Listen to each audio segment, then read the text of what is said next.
We all watched what happened at the Oval in the United States of America between Donald Trump and Ramaposa. It was an intense situation.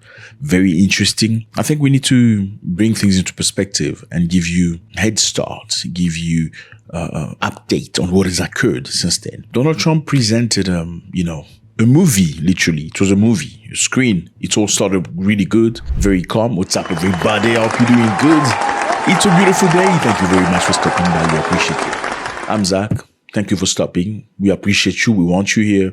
Please feel free to join us. Click on subscribe so we can see each other every day. We need to continue. If this is your first time, I suggest you watch the previous video of Donald Trump and Ramaposa on the link. Then you can come back on this one. So our update, okay? The meeting started really good between Trump and Ramaposa.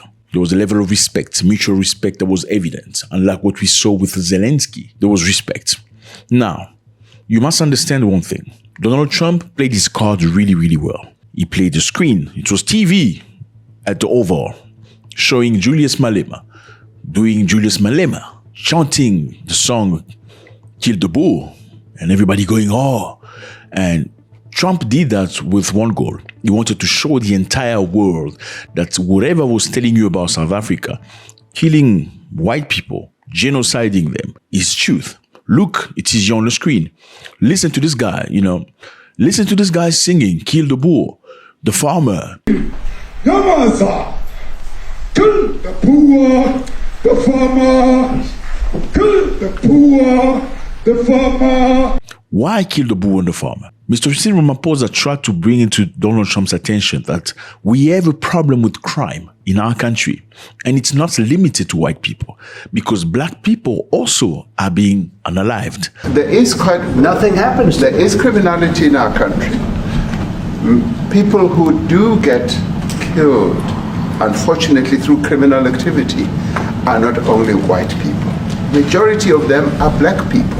What did Trump say? Yeah, but the farmers are not black people. And I don't mean this in any sort of way, whether it's good or bad. What I'm saying is the farmers are not black people. Black. The farmers are not black. I don't say that's good or bad, but the farmers are not black.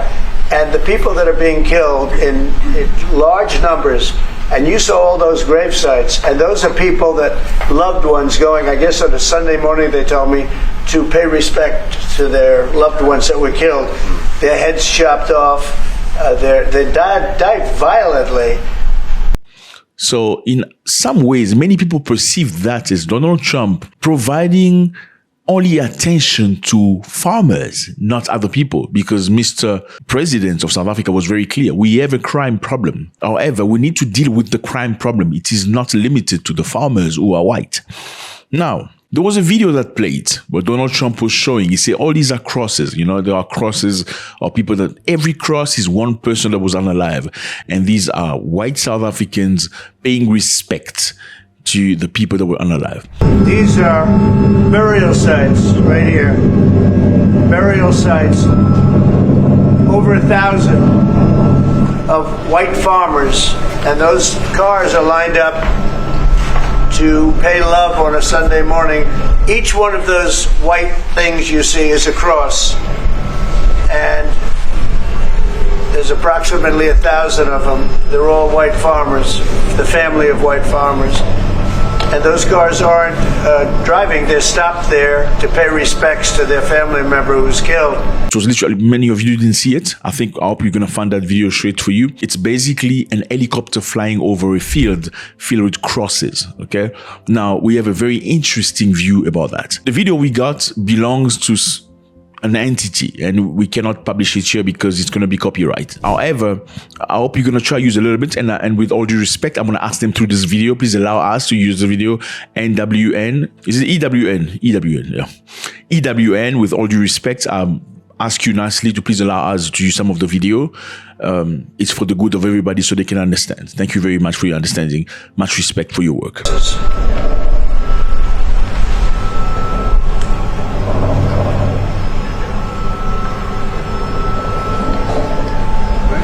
The gentleman is explaining that he was present on that event. I was there. I was a reporter in KwaZulu-Natal at the time. He looks like a private journalist. He went to the event, and the event was about two farmers, a family that was unalive actually. On August 30th, 2020, Glenn and Vida Rafferty, a progressive couple in the Normandin area, were murdered. And somebody jumped into their premise, unalived them and unalived the dog. Really, really bad situation, like very sad. As intruders entered their home and ransacked their place and stole a number of items and goods before fleeing in Glenn's vehicle. The vehicle was found later abandoned, and 2 years later, subsequently, 3 people were arrested. And that sequence, that situation, that video that you saw of multiple crosses, thousands of crosses, was not representative of all the people that were unalive. It was an event to try to get attention from the government and the police so they can attend to the situation. This is what this gentleman is explaining. Now, he said he was present, and the chief of the police attended to that very situation and gave it the attention that it's required. I attended that meeting that Pele had with the family, as well as an open engagement and dialogue that he had with farmers as well as farm workers in the community. Now, remember, when Donald Trump speaks about this thing at the White House, the media capture that. Look at the cross. Every cross signifies a human being that was unalive. These people are paying respect. It looks bad. And that's explaining the reason why Mr. Cyril Ramaposa was actually very surprised and shocked. He was like, where is this? I would like to get more information about this video, because he was not aware of it. Now, They told you where that is, Mr. President? No, I'd like to know where that is, because this I've never seen. many things happened in that room, and I think we're going to talk about it very quickly. One of the things is the South African team brought some very important people in the room. Okay, talking about influence. Influence is real. There is Johan Rupert. Johan Rupert is the richest man in South Africa, one of Donald Trump's friends. Matter of fact, Johan Rupert is richer than Trump. Yes. And he is worth $15 billion, while Trump is about $5 billion. He was one of the most influential people in the room. Matter of fact, Johan Rupert is into luxury goods, investment holding, healthcare, financial services, customer goods, media, tobacco, private equity, land and property development, sport and leisure like golf course and development, conservation and environmental initiatives. So he's a very rich man. Now, the rich man, who is white, lives in Western Cape. He said, listen, we do have a problem here, okay? People get unalive everywhere. It's not just farmers. He actually supported the president of South Africa's Rhetoric at the White House. Many deaths, but it's across the board. It's not only white farmers, it's across the board. And we need technological help. We need Starlink at every little police station. We need drones. I actually got drones donated for the peace parks to stop. Was this done on purpose? Many people believe yes. President Cyril Ramaposa did this on purpose because he mentioned it. He says, we just want Mr. Trump to listen. We want Mr. Trump to listen to people we brought here. So people were selected. It will take President Trump listening to the voices of South Africans, some of whom are his good friends, like those who are here. When we have talks between us on around the quiet table, it will take President Trump to listen to them. I'm not going to be repeating what I've been saying. Some people say Donald Trump asked South Africa to bring Mr. Rupert within the delegation. Now, we're not 100% sure whether South Africa brought them or Donald Trump required that he came into the room. Either way, that appeased the tension between South Africa and Donald Trump. But as we all know, the proof Trump provided was the video of compilation of multiple videos of Julius Malema chanting "Kill the Boer," which is a song, according to him, of struggle. The song used to be sung during apartheid. At the time, white people dominated on black people in South Africa, and black people sang that song. And today, it doesn't necessarily mean go kill the Boer, as per the explanation of Julius Malema. When de Klerk was killing our people in Buipatong, that's where this song should have incited violence. It still didn't. So, to say to us, don't sing this song because it belongs to the 90s and you are asking me to forget my history, I will not do that. I will not do that. This song is part of my history.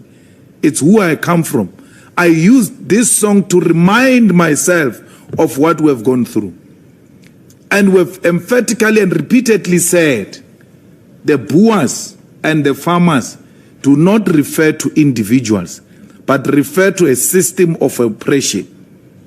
And I said in court, we used to refer to the police as Boers.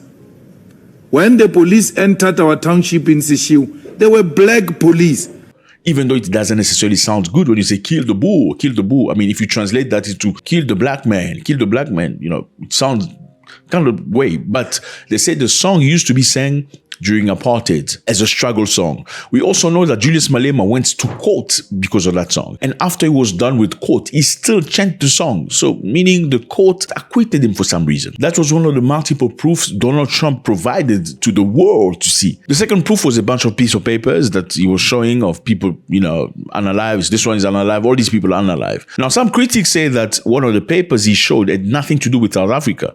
One of the paper, matter of fact, they say it was a situation in Congo. So they say if you zoom on this piece of paper, it has nothing to do with South Africa at all. Could the Trump sides be mistaken, perhaps, by introducing a document that wasn't belonging? Or was it all just a game playing with people, providing big chunk of papers, making it look like it's so bad? They say among those big chunk of papers, only 2 or 3 were actually real situation in South Africa. For the rest, it has nothing to do with that. Which one do you think it is? Do you think they made a mistake? Or do you think it was calculated? You must remember, Donald Trump is an actor. He played reality TVs for a long time. He knows how to act. And also, every time the South African president tried to explain, he was speaking over him. He was talking, continuing the very same rhetoric. Now the white people are being unalived. And when the South African president was trying to intervene, he would stop him and continue. So that was that by mistake, or was it carefully planned? Question mark. Now, Julius Malema has replied to all of it. This is what he said on his Twitter. A group of older men meet in Washington to gossip about me. No significant amount of intelligence evidence has been produced about white genocide. We will not agree to compromise our political principle on the land expropriation without compensation for political expediency. Again, Malema supporters are saying that for the very first time in history, somebody has turned the White House to a cinema room, and that's Julius Malema, referring to the screen that was broadcast in the room. Now, there are some very quick change happening. Okay, it looks like South Africa is really trying to make things happen for America. The Congress of South Africa Trade Unions, COSATU, believes that a way can be found for Elon Musk's Starlink to establish in South Africa without giving away 30% stake as stipulated at the Black Economic Empowerment laws in an effort to foster crucial relations with the United States. Let me remind you here that Elon Musk was trying to implement or bring in Starlink into South Africa. Elon Musk was trying to get South Africa as a market for his Starlink, his internet service provider. However, South Africa told him, as per South African law, we need to get 30% equity from your company for you to operate. 30% goes to black people of South Africa. So it doesn't necessarily mean Musk will give them 30% for free. They have to buy 30% ownership of the company in South Africa. Now, this is low because every company that is big and major, that is external, live by the rule. But Elon Musk said this is a racist law. Why should I obey by this rule? But South Africa did that to empower black people that were really going through the most for many, many years, that were economically discriminated against. So this is an opportunity for them to own good things as well. Now, Musk refused. And remember, right after that, that's when the accusation about genocide started. Now, COSATU of South Africa says that they could find a way to allow Elon Musk to come into the country without having to pay 30% equity of his company. Is South Africa chickening out, or South Africa is being wise in the situation?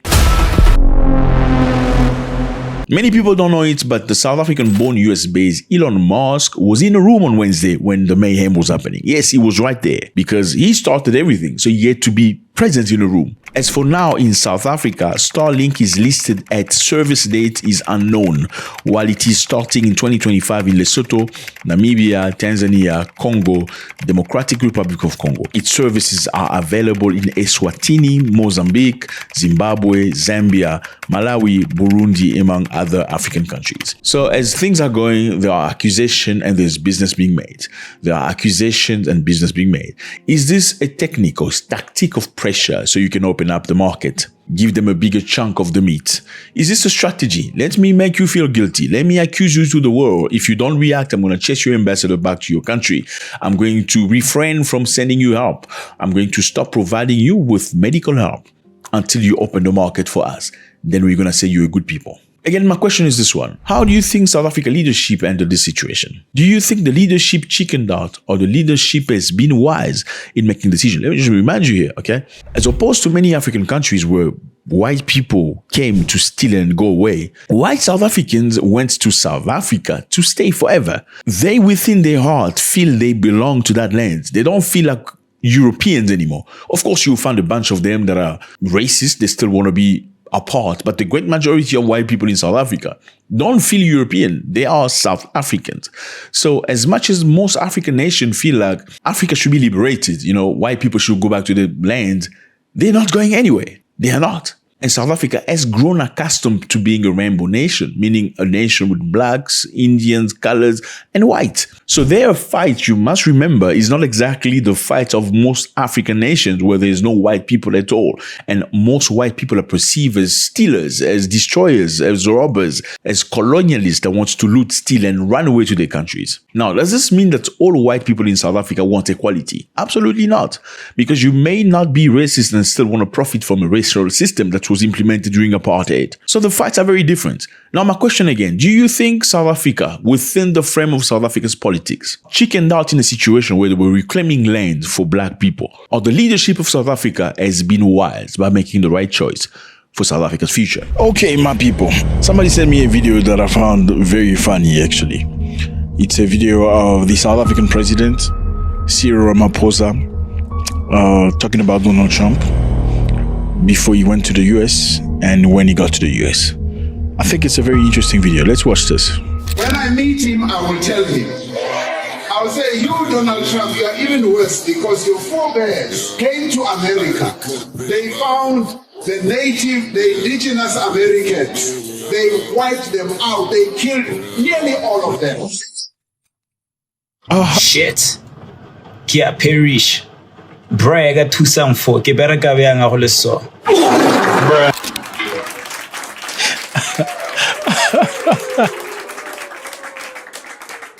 So that was before and after, before meeting Trump and after meeting Trump. It's just very, very interesting.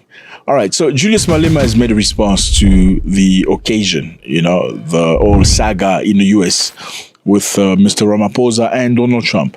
Let's hear what Julius Malema had to say. I will never be intimidated by America. I will never be intimidated by Donald Trump. They were speaking about me in that meeting at White House. If they were not gossiping about me, they should have called me into that meeting. I would have answered everything that Donald Trump wanted from us. Banchaba ba seba ka nna batho ba baholo ka dikhoneng ba tia transport ba ya kwa America ba yo bua ka nna slege. If they are not scared of me, call me into that meeting. That nonsense that Trump did in America, he will never do that nonsense in my presence because I will confront him here and there with the facts. Do you think he would? Ramaphosa could not present the facts in front of Donald Trump. You've got a coward president. He left here. Ariana, he won't be bullied. When he arrived there, he was shaking. Let me pause there. He said you have a bully president. A bully as a president. Now, this is one thing that I really appreciate about South Africa's democracy. Would you say that about your president? The president is a bully, he said coward. A coward president. He said, you have a coward president. Would you call your president coward and still survive? Let's go. Atatazela, Achaba Donald Trump, another president scared of another president. Donald Trump said to him, when you say farmers, you mean white people. He kept quiet. Farmers do not mean white people. They are black farmers. They are white farmers. Ramaphosa is a farmer himself. He should have said to Donald Trump, no, farmers are not white. I'm a farmer myself. I am not white. Why didn't he present that simple fact before Donald Trump?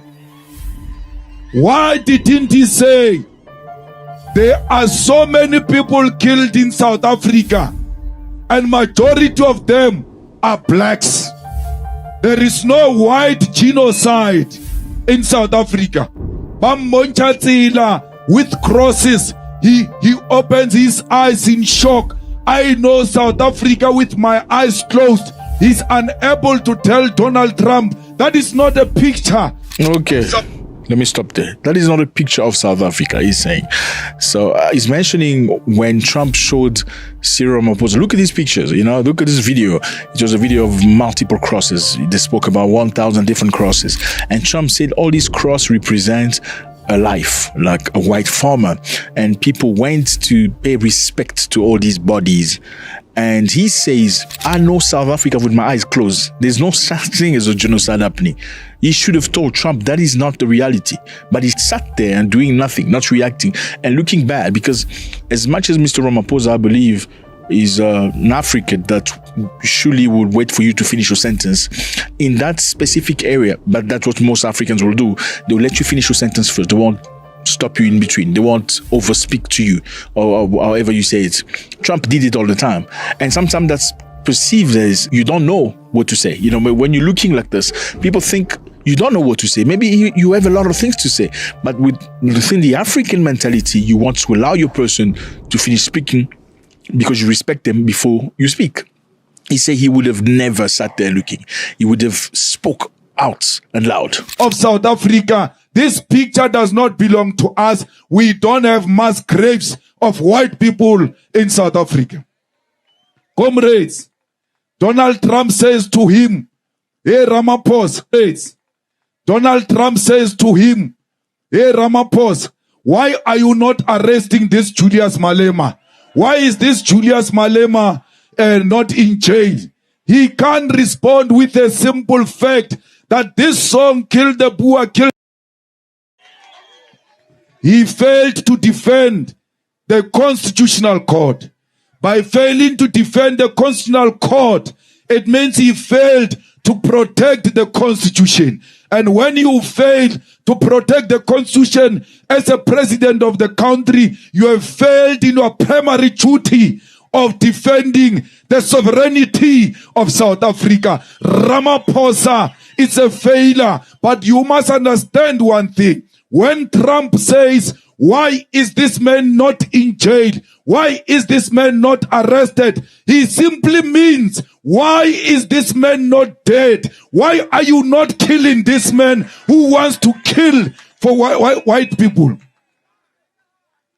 In that White House, my ticket was taken out. They called for my life with an attempt to silence me. They will never kill me again because where I am dead. Because black people are dead. Black people have got no dignity. Black people have got no human rights. Black people cannot determine their own destination. They are waiting on the white supremacists to tell them which direction to take. Do you think Mr. Malema is right there? He's speaking about black people have no life, they have no dignity, they have no nothing. They're waiting for the white supremacy to make the decision. Do you think he's telling the truth, or do you think he's trying to appeal to the heart of the black people as a politician? Do you think it makes sense what he's saying? Like, who's stopping black people from developing? Who's preventing black people from running things appropriately? Who's preventing black people from building roads, hospitals? Oh, let's not talk about building. Who's preventing black people from maintaining what exists and not putting money to the side? I'm not to say that other communities don't do it, but if you look at the scale in which we see the discrepancy, then we need to ask, how is this? Okay, they have corruption as well, but how is it functional on that side and not as functional on this side? Let's go. What is this life we are living of being cowards? I'm not going to be silenced by threat of violence. I'm not going to be silenced by threat of death. When you say don't jail him, Ramaposa should have said, in South Africa, we don't jail people like that. There are courts in South Africa, and the courts have said there is nothing wrong with this song. This is not my song. I did not compose this song. I found this song. The struggle heroes composed this song. All I'm doing is to defend the legacy of our struggle. This is a heritage of our struggle. This is the song that was sung by Peter Mokaba in the presence of Chris Hani, in the presence of Winnie Mandela. And therefore, I will never stop singing a song that Winnie Mandela sang before she died. That will be a betrayal to the struggle of our people. Comrades, when they say stop singing, kill the poor, kill the farmer, they are going to say to you, stop demanding the land. Because you are offending white people. Don't talk about the land. Do you think the song Kill the Boer has its place? Number one, because of the historical value to it. Number two, do you think it sounds right? Kill the Boer, kill the farmer. Number three, kill the black man. Does it sound right? Then if it doesn't sound right, why would you sing Kill the Boer? Just a question. You answer. Let's go. When you stop the land, they say black people must go back to Bantu education. There must be African schools. When you say no, they say no, that is not allowed. Today, a tender is given in White House without advertisement, where Rupert stands up and says, why is Elon Musk Starlink not given an opportunity in South Africa? Elon Musk's business cannot come to South Africa if it's not compliant with 30% BEE. What he did, Ramaposa, after they asked him that, the following day, they issue out that they want to relax the BEE deals so that this Starlink can come into South Africa. There is no such a law in South Africa. That Starlink will not come into South Africa if it's not compliant with the BEE. We are not saying 30% must go to one individual. You know the drill. It's very simple. South Africa has a law. 30% of equity of your company has to go to black people in South Africa before you operate. You have a major company, Amazon, Microsoft, whatever it is, 30% to the South African people. You're not giving out the 30%. They are buying it. They need some land of sort of ownership to your company. Why? It's the rule, number one. Number two, black people have gone through a lot of hardships in their own country. So they need to catch up with history. Now, what he's saying is something crucial that happened in the White House, where Mr. Johan Rupert, who's a multi-billionaire, respected by Trump, he seized that opportunity to say, why can't Elon Musk Starlink come into South Africa so it can open up the market, so he can bring us technology, so he can help us with security? So whilst South African delegation went to the United States to clarify what's happening in South Africa, there's no genocide, an opportunity was seized to immediately accept without signing, without reviewing, saying, why can't he just come and do? Mr. Malema said the next day, they relaxed the BEE, which is the body that requires actually you as a company, external company, to pay 30% or to give 30% equity of your company to the locals.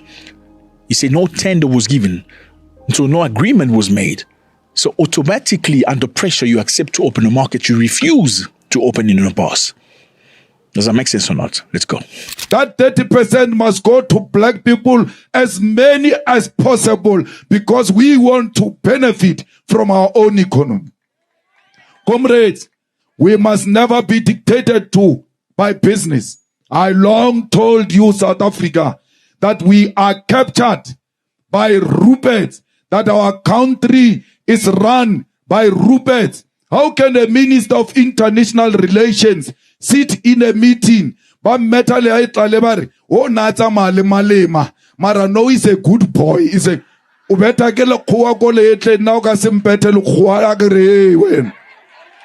what is your problem? The whole minister of international relations goes and sit in a meeting that deals with international issues outside the country and never uttered a word. But businessmen The golf players are speaking, but white you, businessmen, the politician who's supposed to speak on those matters, you are quiet. Why do you still want to earn a salary after being quiet? Why can't we give this salary to those white people? Because they are the ones who are speaking there. All white people who were in that house from South Africa, all of them spoke. All of them, including John Steinhuisen.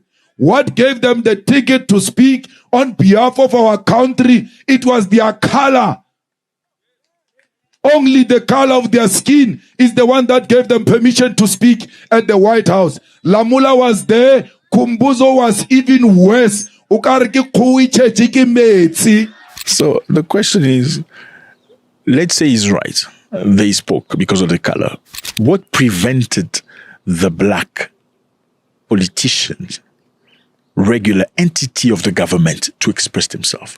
Was there inferiority complex, perhaps? Fear, not knowing how to manage the situation right now? What is this? Did they stop them from speaking? Let's continue. So why should we allow that? Comrades, this country will never be free as long as What 16 does not have clean water? Fellas, when you have an issue with somebody's way of talking to you or addressing you, do you confront them directly by telling them, I do not like the way you speak to me. I don't appreciate your attitude toward. Or do you sometimes stay quiet, especially if the person brings you things that are positive, like opportunities, money, and many other things? Let's say you have a boss, okay, and your boss is very disrespectful. Sometimes he says things that are out of hand, completely out of hand. Making weird comments about your mother, sometimes talking about your wife coming to look for you, or maybe your husband that he saw you on a picture, you know. How do you go about that? Do you confront them, say, hey, you don't talk to me like, you don't make a comment. I don't allow you to speak to me like this. Or do you stay quiet? Because you know it's not very easy to get another job, especially not another job at the level that you are being paid. You may have an opportunity to get another job. Maybe where you are, you're getting paid way beyond the range of the salary that you get. Do you stay for the well-being of your family? Because the extra money helps you, you know, send your children to vacation, have a good time with your family. Or do you forfeit it in the name of the truth? When you have an issue with a friend that says something you didn't like, do you confront them immediately? Or do you sometimes let it pass and try to find the softest way of resolving the issue? And as soon as you feel like there's friction, direct friction between the two of you, you drop it. Can you sometimes let things just be in the name of peace? Or do you all the time go on the defensive? What's up, everybody? I hope you're doing good. It's a beautiful day. Thank you very much for stopping by. You are very much appreciated. Thank you. We're here, you know, we're going to talk about the lands and motherland. This is family. South Africa's president. Here's South Africa on the map. We cannot say that everybody knows where South Africa is. Cyril Ramaposa, president of South Africa, has responded to the United States of America, confronting him about the clip and asking him to have Julius Malema arrested for the chant, "Kill the Boer." Do you remember that? Remember this song when Ramaposa met Donald Trump in the Oval? Listen to that. Yamaza, kill the poor, the farmer, kill the poor, the farmer. Brr, pa, pa. He was showing him, listen to this man, chanting, "Kill the Boer." The farmer, the Boer is the farmer. The white farmer. Again, in South Africa, you have farmers. They're not all white, but the majority are white farmers. From where? A lot of them are descendants of Dutch people that came to live in South Africa. Now, Julius Malema singing the song "Kill the Boer" was perceived as a genocidal act of basically inciting the population to go and kill the Boers. And remember, Elon Musk presented to Trump an issue citing that South African white people, especially farmers, were being unalived at a very large scale. And Julius Malema was clearly an indication of it. Cyril Ramaposa has responded to the United States of America Donald Trump, confronting him with clips of EFF leader Julius Malema chanting "Kill the Boer," saying that South Africa should not be instructed by any foreign leader on whom it should arrest. But Ramaposa said when it comes to the issue of arresting anyone for any slogan, that is a sovereignty issue. It's a sovereign issue. It has nothing to do with nobody else. South Africa will decide. He continues saying it's not a matter where we need to be instructed by anyone to go arrest anyone. Ramaphosa defended the the controversial "Kill the Boer, Kill the Farmer" chant, often sung by Malema, and called it a liberation song. So Julius Malema said that the song was a liberation song. Okay, it's a song that they used to sing in South Africa during the time that South Africa was still under the shackle of apartheid. When de Klerk was killing our people in Buipatong, that's where this song should have incited violence. It still didn't. So, to say to us, don't sing this song because it belongs to the 90s and you are asking me to forget my history, I will not do that. I will not do that. This song is part of my history. It's who I come from. I use this song to remind myself of what we've gone through. And we've emphatically and repeatedly said, the Boers and the farmers do not refer to individuals, but refer to a system of oppression. And I said in court, we used to refer to the police as Boers. When the police entered our township in Sishiu, they were black police. For those of you who don't know, when white people came to South Africa, they did not come to stay in a friendly manner. They separated things. They pushed the blacks to the sides. They occupied another side. In 1948, they made it official. They call it apartheid, where black people and white people were completely segregated, separated. They would not use the same bus, not use the same water fountain, not to sleep in the same hotels, not to use the same public toilets, not to use the same bench. There were bench for white. There were public bench for white and public bench for blacks. There were areas for white and areas for blacks. And during that time, a lot of black people were unalived. You know, it was just bad. And during that specific time, black people of South Africa were chanting the song, at least some of them, "Kill the Boer, Kill the Farmer," which for them is a liberation song. Is fanning the fires of revolution. Yes, indeed, I'm a revolutionary. I do not regret, and I'm going to do just that. Let them go and tell them that they are fanning the fires of the militants. Yes, the ANC is a militant organization. Who left? Who right? Who? Mazan. Young Mazan. Side 3. Kill a man. Shoot to kill. Young Mazan. Kill the poor. The farmer.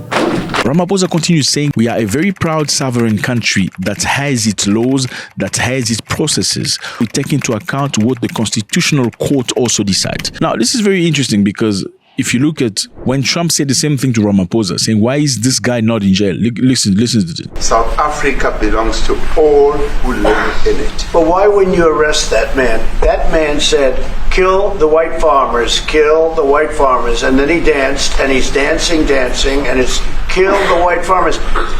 I'm not sure, but I think if somebody got up in Parliament and started saying, kill a certain group of people, he would be arrested very quickly. That man is going all over South Africa, and that's not a small party. That was a stadium that holds 100,000 people, and I hardly saw an empty seat. That's a lot of people. That's a lot of representation. Ramaposa did not answer.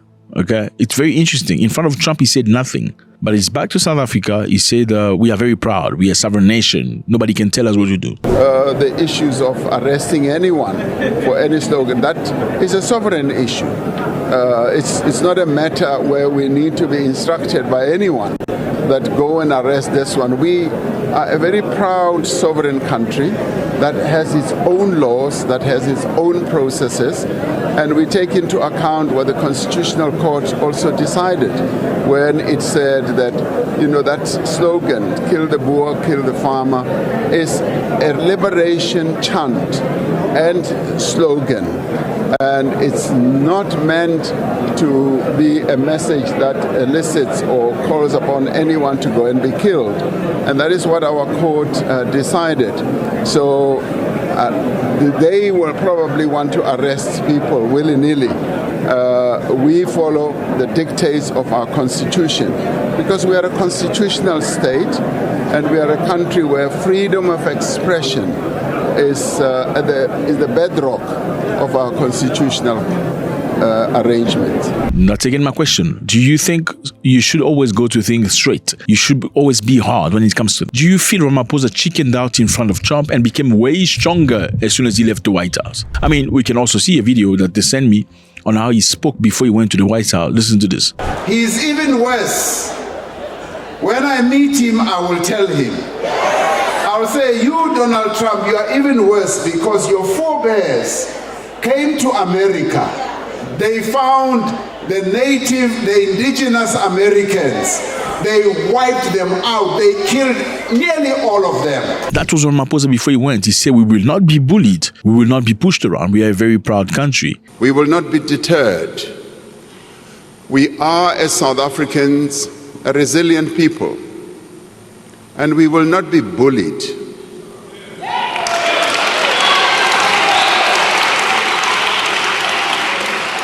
We will stand together as a united nation, and we will speak with one voice in defense of our national interests, our sovereignty, and our constitutional democracy. And as soon as he got to the White House, he became very quiet, very timid. Well, I didn't know he could be that kind of timid. And some people say, well, he had to use his African mannerism, by not interrupting Trump, but just trying to be kind. Some people believe, well, Ramaposa was being diplomatic because he's looking into the interests of South Africa. Which stance do you stand at?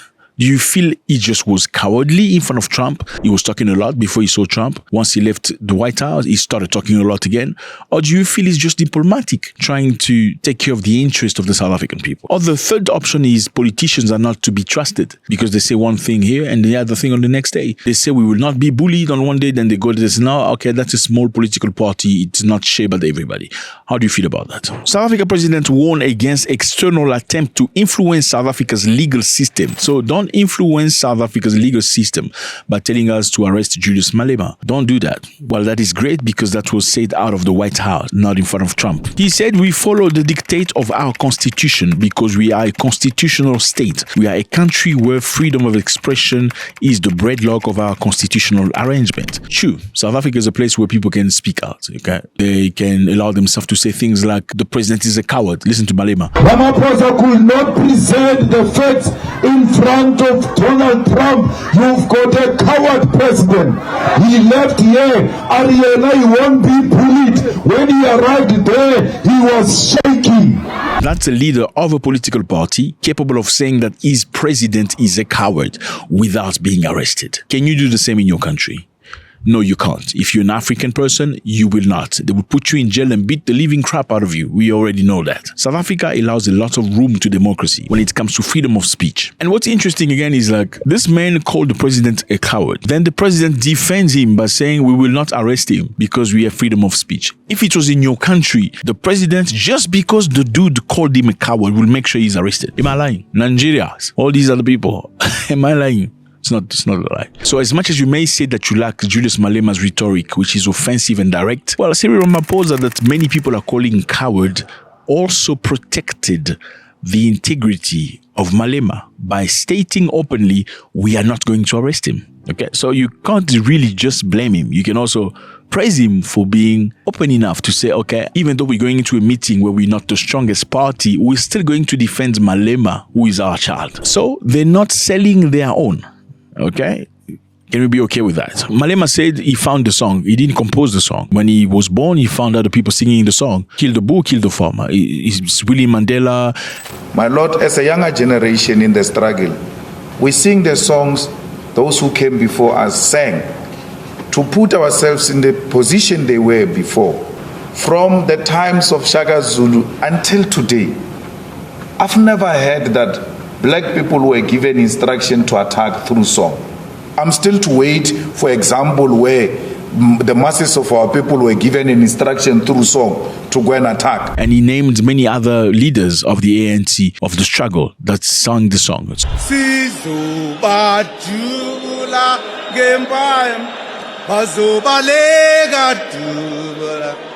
So it's not for him to be blamed for singing a song that other people sang in front of him. Now, my question is this one. Does Kill the Bull sound good in your ears? No, it doesn't sound good, right? Because if you put it on the other way, you say, kill the black, the blackie, kill the blacks, the blackie. It doesn't sound good. You don't like that, right? Okay. Now, is it okay that somebody says, well, my ancestors used to sing kill the black, so I'm still killing it right now? I'm not asking anybody to kill them, but I'm just saying kill the black.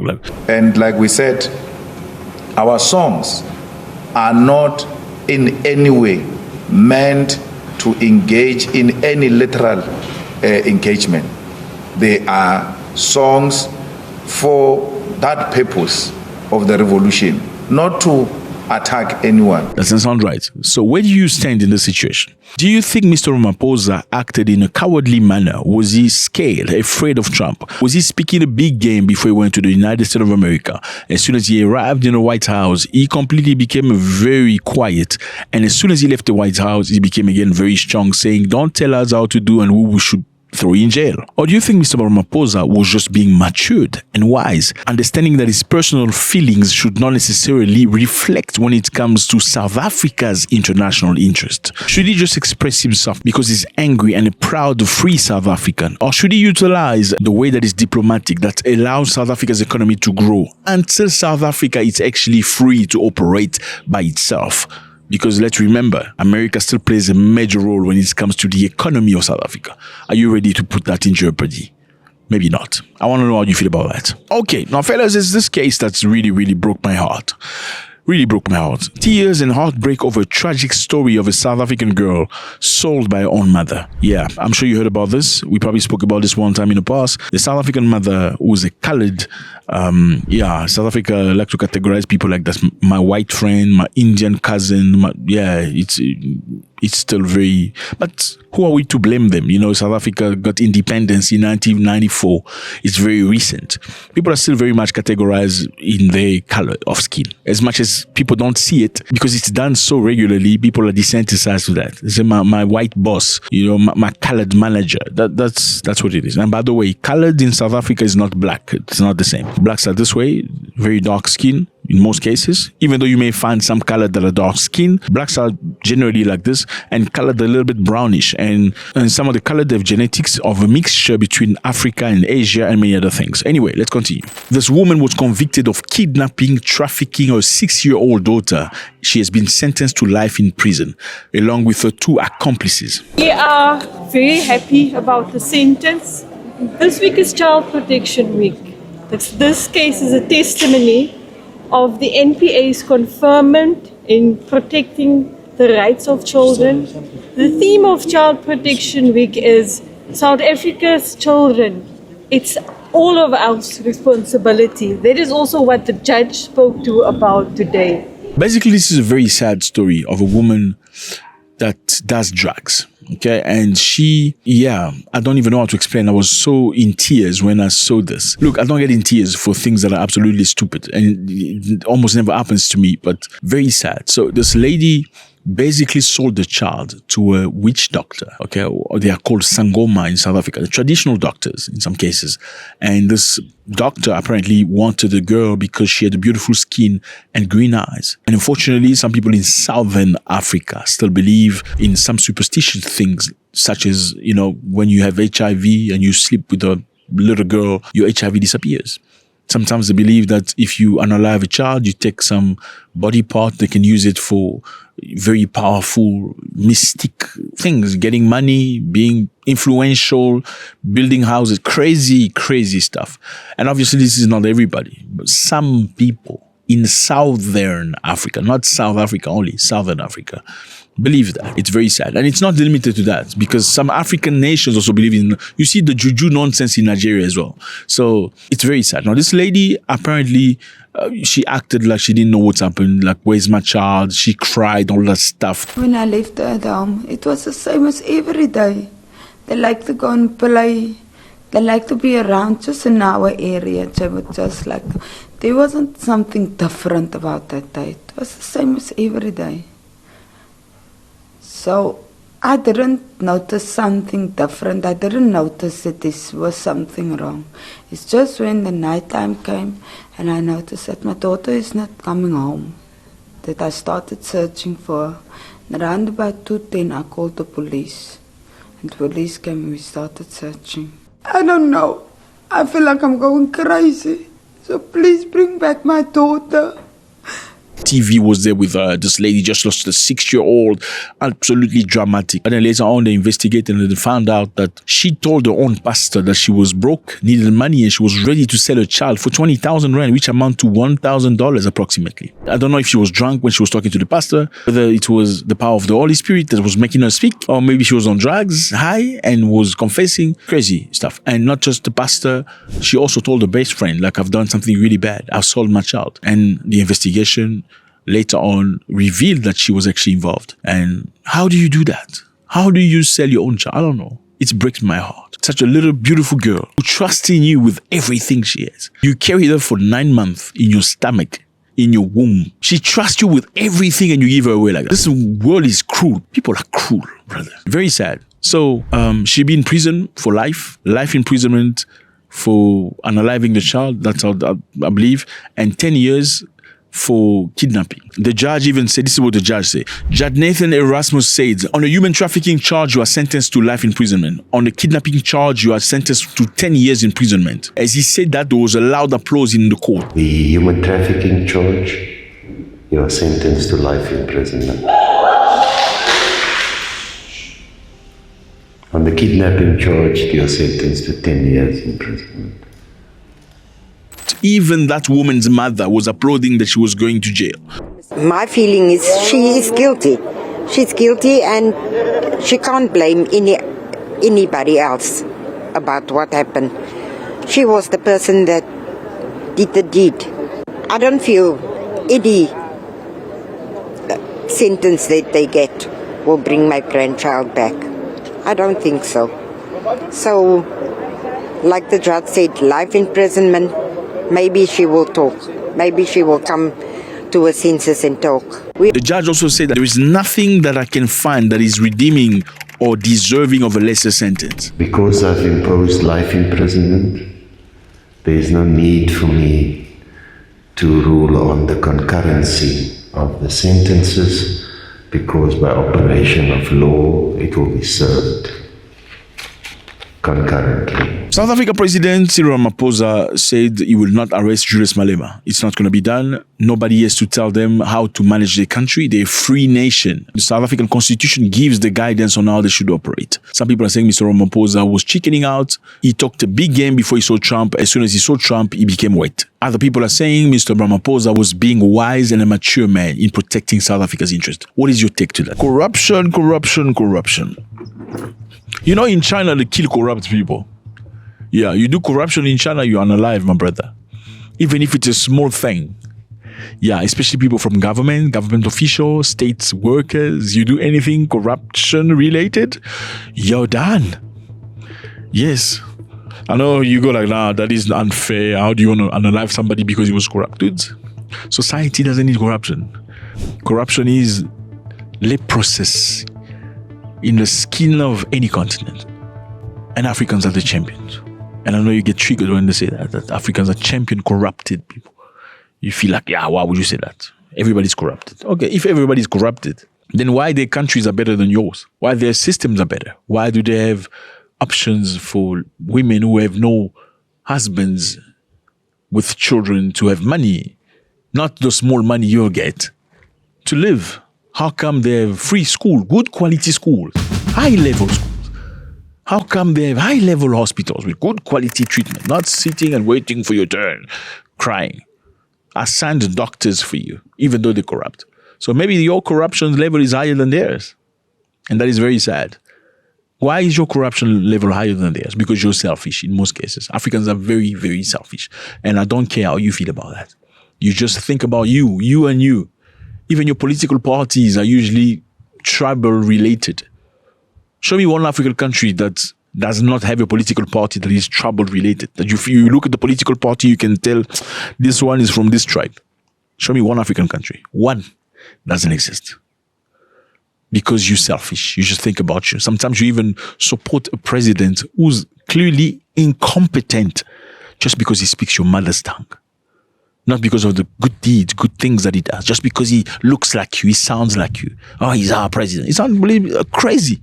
You even hear some people in some countries say, it's our power. It's our power. Because of a tribe. Crazy stuff. What's up, everybody? I hope you're doing good. It's a beautiful day. Thank you very much for stopping by. We appreciate it. You know, if you want to know Africa, you're at the right place. Right here. Click on the button. I think it's called subscribe, so we can see each other every single day. Please do that now. Thank you. Let's do this so we can move on. It's done. Beautiful stuff. Ghana has temporarily shut its embassy in the United States of America. Crazy stuff.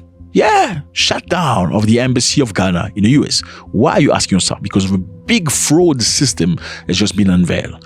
With the Nigerian involved, we're going to find out just now. Ghana's Foreign Affairs Minister has announced that the country has temporarily closed its embassy in the US capital amid investigation onto alleged visa scam. According to Ablakwa, a locally recruited staff member and collaborators were alleged involved in a fraudulent scheme whereby they extracted money from visa and passport applicants. So what do you think this is all about? This is crazy, fellas. You're going to be shocked. It is alleged that the scheme consisted of creating an unauthorized link to the embassy's website to redirect visa and passport applicants to a private firm where they were charged extra for multiple services without the knowledge of the foreign ministry.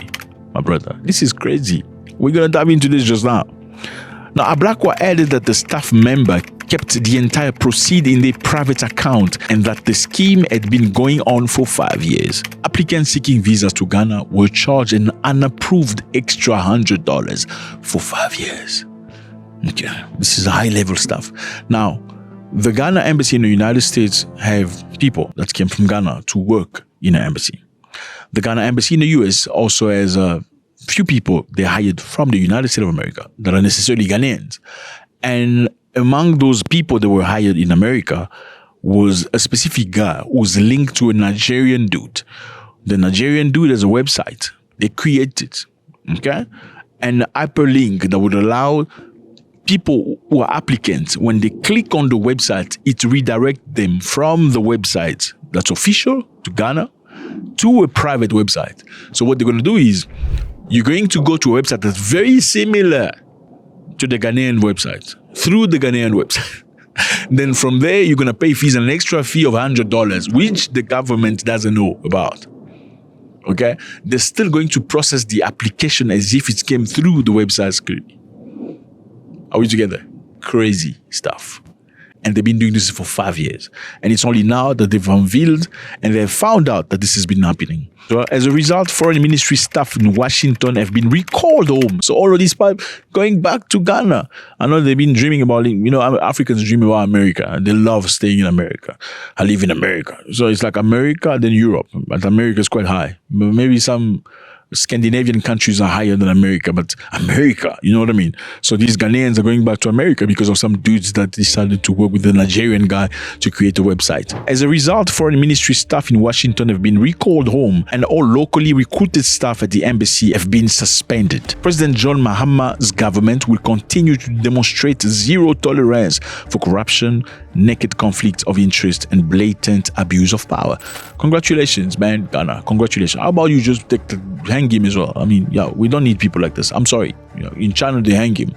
I know you're so soft. You just go like, why would you want to hang him? It's wrong. You soft. That's why your country is shit old country, because you're soft. First of all, I don't believe in countries. I do not believe in the concept of countries. But if you are as hard as me, please come, let's make our own country, because we need things functional. And you can't have things functional if people are getting away with things like this. It doesn't make sense. You gotta be fear. The reason why you go to church, let me tell you something, is because you fear hell. If you were told there was no hell, you wouldn't be going to church.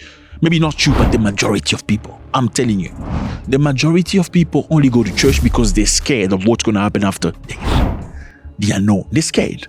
If you tell them hell doesn't exist, it's a lie. You confirm that with a voice coming from heaven. I'm telling you, 97% of people that go to church or pray will stop praying because they go, oh, yeah, that's fine.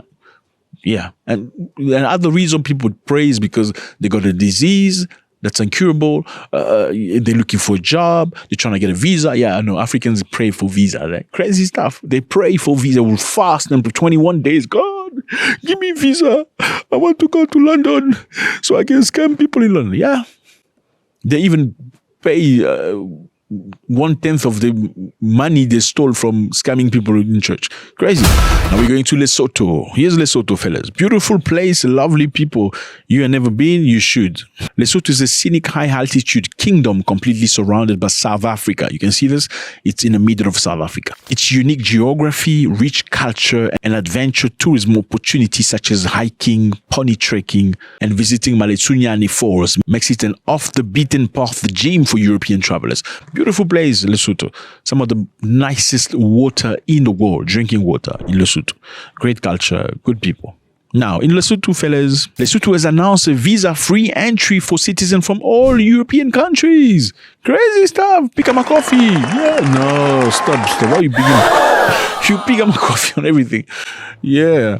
Well, let's think about this first before we pick up my coffee. So, Lesotho has announced visa-free entry for citizens of all European Union countries. A move set to boost tourism and strengthen international ties.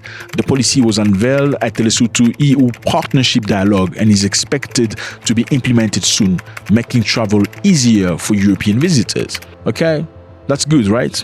Sounds good. Now, does it sound good? I don't know. Prime Minister Sam Matekane announced that his cabinet has officially endorsed the visa exemption to make Lesotho more accessible to European travelers. To European travelers, not you. The government also aimed to strengthen diplomatic ties, attract foreign investment, and boost cultural exchange through its move. In order to take all these matters forward and to enhance our partnership further, Lesotho Cabinet has approved a visa-free request for European countries.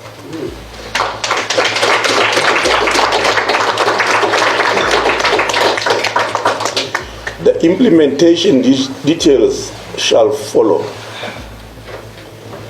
And I can also assure you that they are very close to finality. Much has been done already, and we are almost there. So very soon we will be talking something. They're targeting Europeans to come into Lesotho for free. Well, not for free, but visa free. They can stay, find the first girlfriend, the second girlfriend, third. Well, Europeans don't do first, second, third. Nah, stop lying to yourself. That's what it is. Now, a lot of people are very angry. We're going to find out about that. Which countries will benefit from this? Actually, already right now, some countries benefit from about 20 days free entry to Lesotho. Austria, Belgium, Cyprus, Czech Republic, Denmark, Finland, France, Germany, Iceland, Italy, Luxembourg, and more. You know, they can go for 14 days, actually. You can go without a visa for 14 days. But now it's visa free. You can go. Nothing. Now, people are very angry because what about Africans? Can Africans go to Lesotho visa free? No. Africans cannot go to Lesotho. There are a few countries, maybe 17 countries in Africa can go to Lesotho and get a visa and entry or something. 17 countries. Africa has 54 or 55 countries if you prefer, if you count, Western Sahara. Only 17 countries. So only 17 countries in Africa can go to Lesotho visa free, but all Europeans can go to Lesotho visa free. Is this Panafricanism?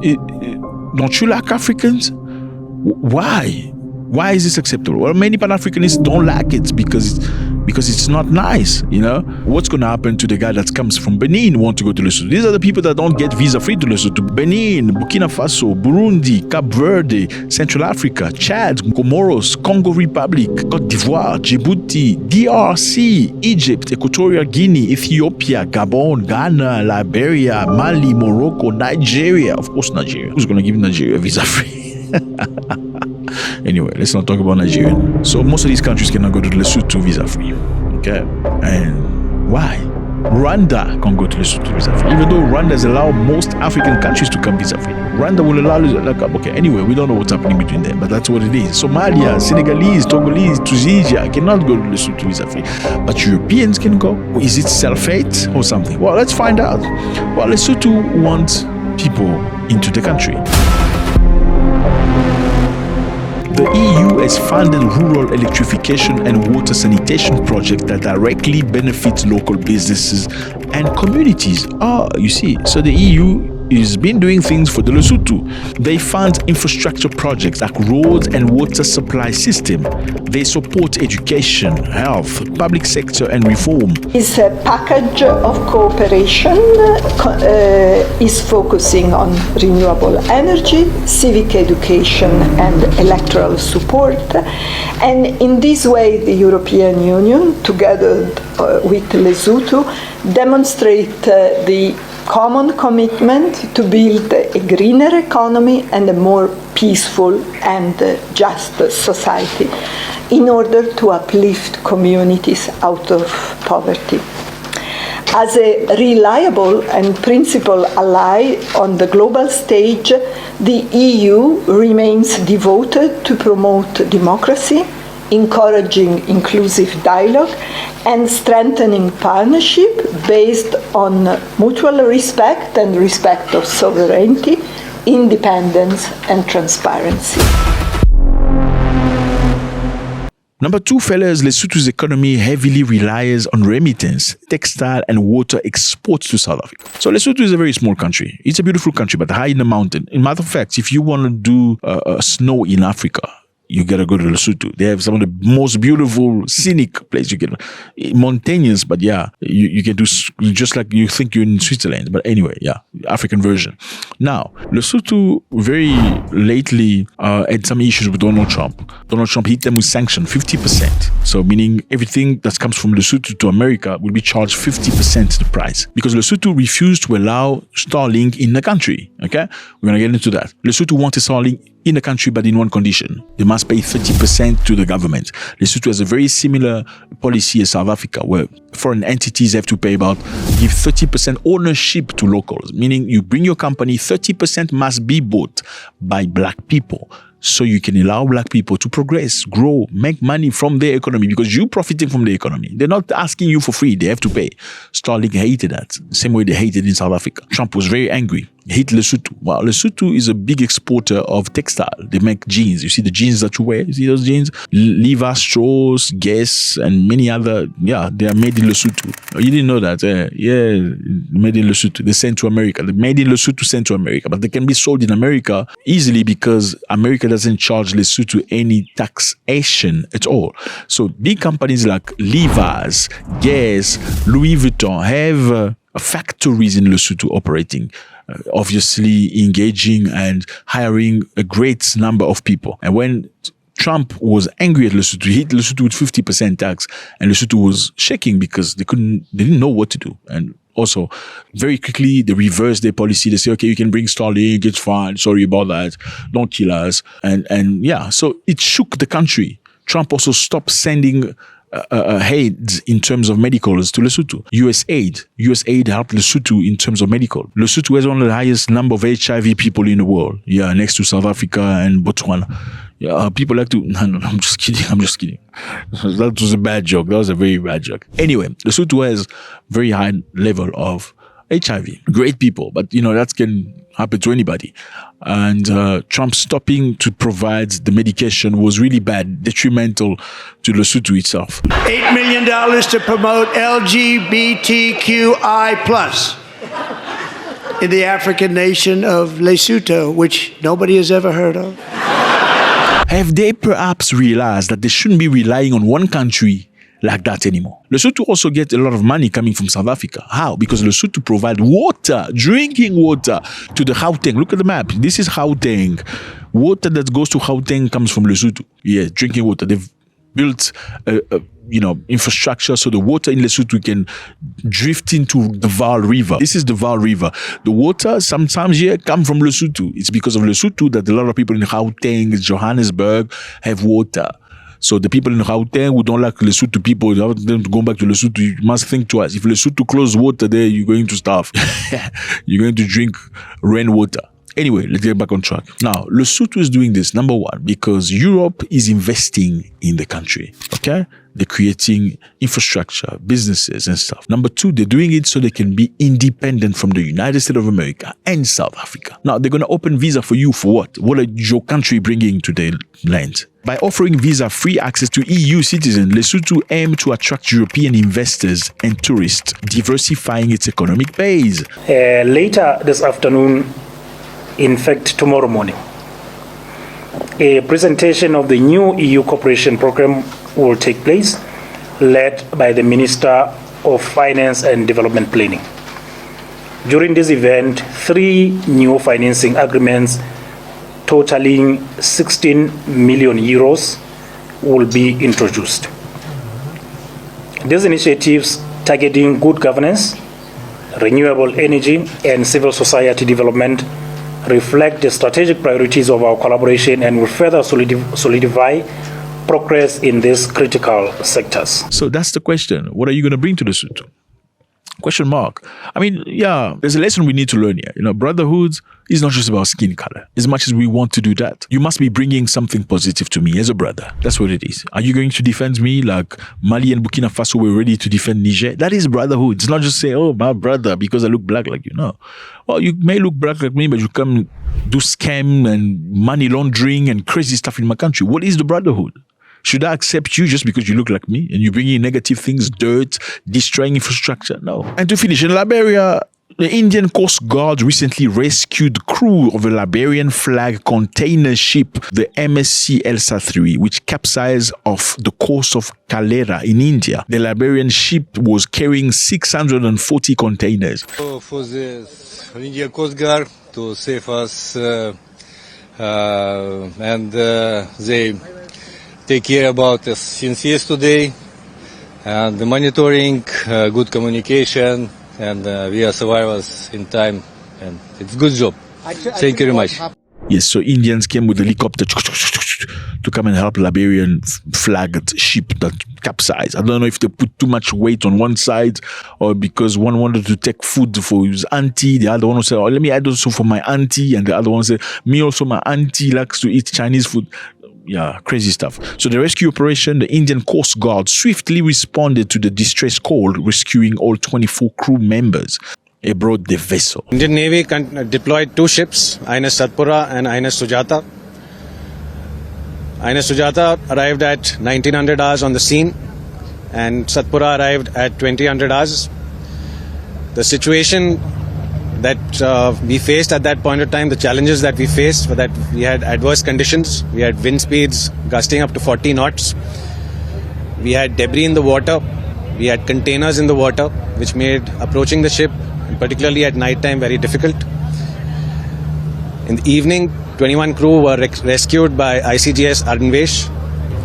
This morning, the remaining 3 crew, that is the captain, the first engineer and the second engineer, were rescued. All 3 were administered first aid. They're all safe now. Let me know how you feel about this, fellas. You know what it is. Ghana temporarily shutting down the embassy because some dude, some Nigerian, anyway, yeah, they were eating the money. You know, in Africa we say eat the money, spending the money that doesn't belong to them. $100 for 5 years. Imagine, crazy stuff. Lesotho opening up the border, no more visa for Europeans. You can just come into the country. And many African nations, unfortunately, cannot access Lesotho visa free. It's crazy. Now, are you going to feel gets in your feelings? Well, what is your country bringing to Lesotho? That's question mark. Lesotho has to look after itself, you know. Diversify its means, not just hope America will save it or South Africa. And now, to finish up, a Liberian boat or ship was saved by the Indians. Let me know how you feel about this, fellas. It's always a great pleasure. Did you do this? Did you do this? Please do it again. Great stuff. Did you make your comment? We need your comment. Thank you. God bless.